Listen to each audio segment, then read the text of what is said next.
अब बताओ, तेज बोलना, क्या घटना करा? वो उनसे मेरी दिल्ली में मुलाकात हुई थी। किससे? आरिफ से। पहले वो मुझे हिंदू बताता था कि मेरा नाम राणा है। फिर उसके बाद मुझे वहाँ पे प्रेम के जाल में फंसाया। फिर वहाँ से दिल्ली से मुझे यहाँ ले आया भेड़ी लाने के बाद में इसने मुझसे निकाह करा, जबरिया इस्लाम कबूल करवाया। कहाँ पे?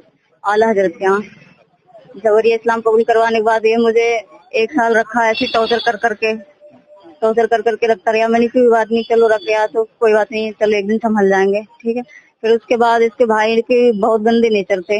इसके भाई ने 4 तारीख को मेरे कमरे में घुसाया 2 बजे रात में। 2 बजे रात में घुस के इसके तालिब भाई ने मेरे साथ बलात्कार करा।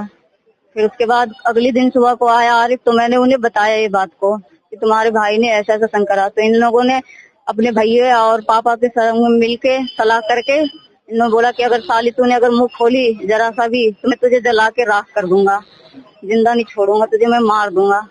ऐसे ऐसे केस मिलते रहते हैं जो बोले। फिर उसके बाद मुझे इनके घर वालों ने मारपीट करके मुझे घर से निकलवा दिया। फिर उसके बाद मैं भेड़ी थाने में गई थी वहाँ पे कंप्लेन करने के लिए, तो मेरी कोई सुनवाई नहीं हुई, वहाँ से मुझे भगा दिए। धर्म परिवर्तन भी कराया आपका? जी हाँ। किस तरीके से? गौ माता का गोश्त खिलाया मुझे। तेज बोलिए। गौ माता का गोश्त खिलाया उसने मुझे। तो ये कितने दिन तक अपने जाल में फंसाएगा?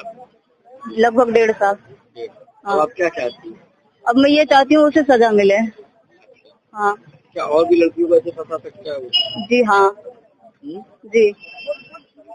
तो कैसे मुलाकात कैसे हुई थी, क्या करते थे आप, कहाँ रहते थे?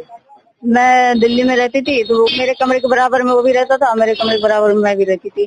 मैं स्पॉटलाइन में काम करती थी पैकिंग का, वो कोई और चीज का काम करता था। वहाँ मुलाकात हुई थी। वहाँ से मुलाकात करने के बाद में फिर मुझे भेड़े ले आया यहाँ, फिर यहाँ निकाह करा मुझे और ऐसे टॉर्चर कर करके रखता रहा। इन 1.5 साल में कभी प्रेगनेंट भी हुई? जी हाँ। क्या हुआ? उसने अबॉर्शन करवा दिया था, 3 महीने का मेरा प्रेगनेंसी था।